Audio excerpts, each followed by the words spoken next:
I hope you all are having a blessed day. So, this is the second interview that I'm going to do with a first time home buyer. And if you don't know me or haven't watched any of my videos yet, I'm Colton. I'm a real estate agent in Augusta, Georgia. And I like to interview first time home buyers and other people around the Augusta area and see what kind of insights they have into whether it be Augusta, real estate, or investing. So, in this episode, I'm interviewing Jonathan. He's a good friend and mentor of mine. I've known him for a few years. He's been a life changing person in my life. Anyone that knows him will tell you the same exact thing. He's always got your back if you need it. He's a young adult minister at a local church in Augusta. And so he's just an awesome guy. And I hope you guys enjoy this interview with him. It was very eye opening about how affordable a house actually is, especially in Augusta. So, um, yeah, a little thing about this video is the recording was done a little bit wonky. So we recorded it at Cavaliers in North Augusta, and they close at 3. We got there at 2:40. So we kind of had to make it quick. We pretty much just set up the camera on him the whole time, and my second mic was dead. So I had the camera set up on him. I had him mic'd up, and I did not have a microphone. So I was just sitting next to him asking the questions. And so I'll leave the video intact. I'll put up some subtitles for my questions that I asked. But when I go back and cut it up into reels and shorts, I will put in. I'll re-record everything and ask questions just for the sake of video and for the way it looks. But I'll leave the original video intact for this part.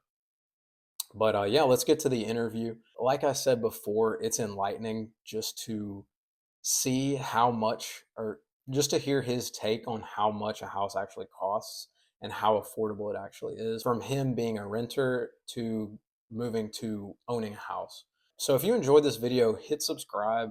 Let me know what you think. And yeah, let's get to it. All right. So you go ahead and introduce yourself. All right, I am Jonathan, and I am a young adults pastor in the area, Augusta, Georgia. And you were going to ask when I bought my home, so that was in 2021. All right. So how long have you lived in Augusta, and what's your favorite thing about Augusta?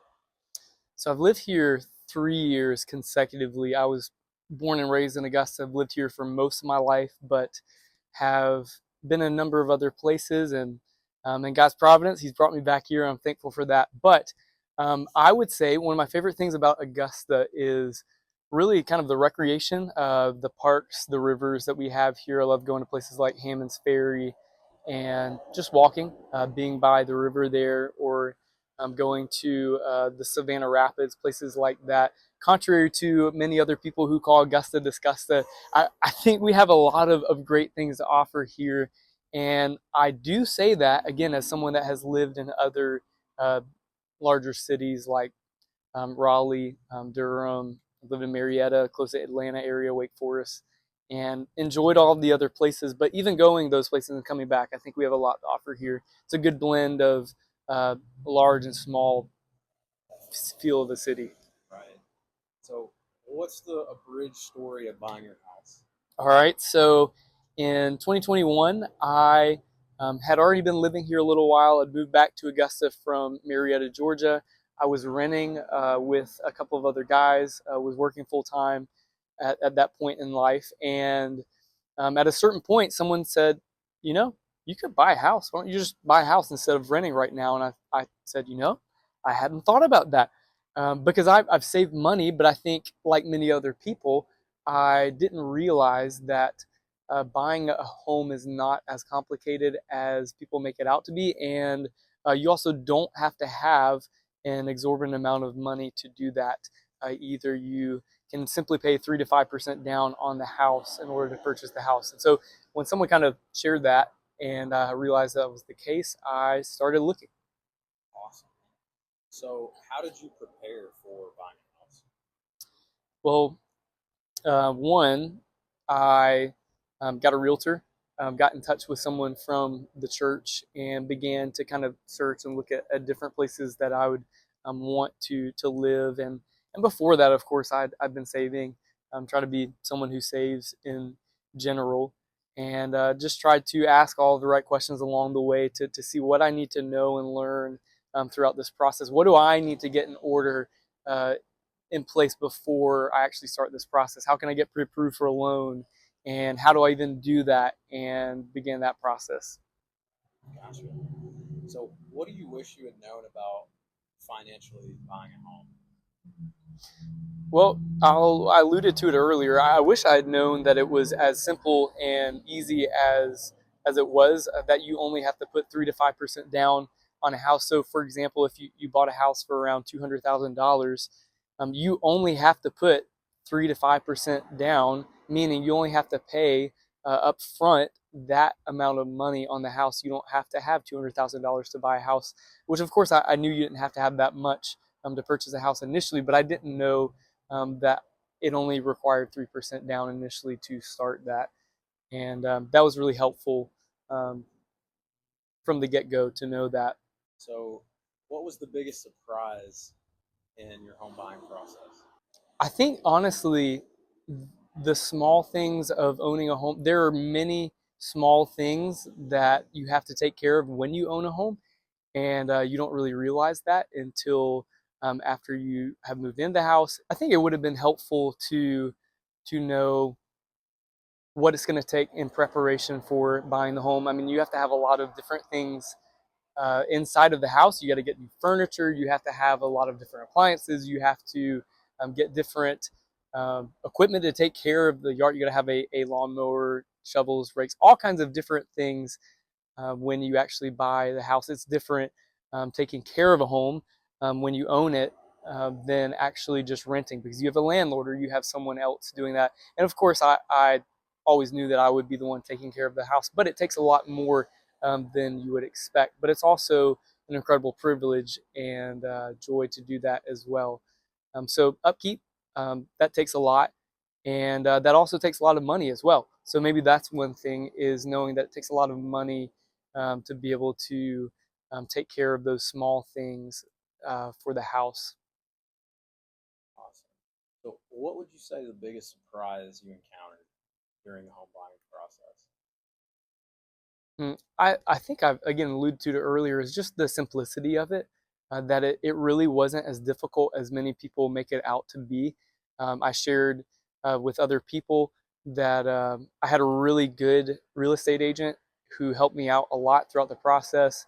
He was a member of our church, and he just shot me straight. He always told me whether the house that we were looking at was one that I should actually consider, or whether it was one that we should just kind of move on with. And he also let me know that there's something you can do where you pay your 3 to 5% down on the house, and then instead of paying that plus your closing costs, you can actually roll that into your mortgage. So everybody, no matter what, if you buy a house, you have to pay for the 3 to 5% down on the mortgage, and then after you're gonna have to pay closing costs. But he taught me that you can roll that in your mortgage. So that was something that was surprising to me, and something that was very helpful as well, because as a younger person who's trying to save money and wouldn't have been able to spend that money then, um, that was very helpful for me, and I think it'd be very helpful for others to know as well. So, what was the most helpful resource during your home buying journey? I would say, again, my realtor, and I'll drop his name. Todd Lamb was one of the most helpful resources by far, because as I said earlier, he just shot me straight. He was honest. He cared about me as an individual. He was patient with me, and my not knowing much about the home buying process, I had a lot of questions to ask him, and I would text him, I would call him regularly, and he would always have an answer for me. He would always be there to help. Even after, this is not true of many other people, even after I bought the house, I would be able to ask him questions about things I still needed to get done, and he would be there to be able to give me help. If I needed to get in touch with a contractor, someone else, he was connected with all those different people, and that helped a lot. So Todd was one of the most helpful and best assets to me when I was looking to purchase a home. Awesome. Okay. And finally, what advice would you give to someone who is about to buy their first home? Hmm. I think two pieces. One, I would not rush it. I'll say that I'll start with that. I would not rush the home buying process in that when you're looking for a home, you really want to be somewhere, and that can kind of cloud your vision as to what house you should ultimately end up buying. And initially, you're going to begin looking, and you're going to see all these different options. And the first ones you see are probably going to be houses that you think I could live in that house. But as time goes on, I think you'll begin to realize that some houses are better suited for you than others. So the one piece of advice is be patient. And the other flip side of that is you need to know when to be patient and not just jump on something. Then you need to know when to jump on something, because the market is a little crazy right now. Everyone is trying to buy a house. And with that being the case, when there actually is a really good house that's on the market and multiple people go to check it out, someone's going to make an offer probably that day that it's put on the market, especially if they're one of the first ones to go look at it. So if you are ready to purchase a home, and you know that one that you look at is one that you would want to be in, I would say don't hesitate to make an offer. So in some cases, don't be too hasty. In other cases, don't wait too long or you'll miss your opportunity on purchasing. Awesome, man. Well, I appreciate the interview. Thank you for your time, man. And I enjoyed it. It was a good one. Yeah, absolutely, man.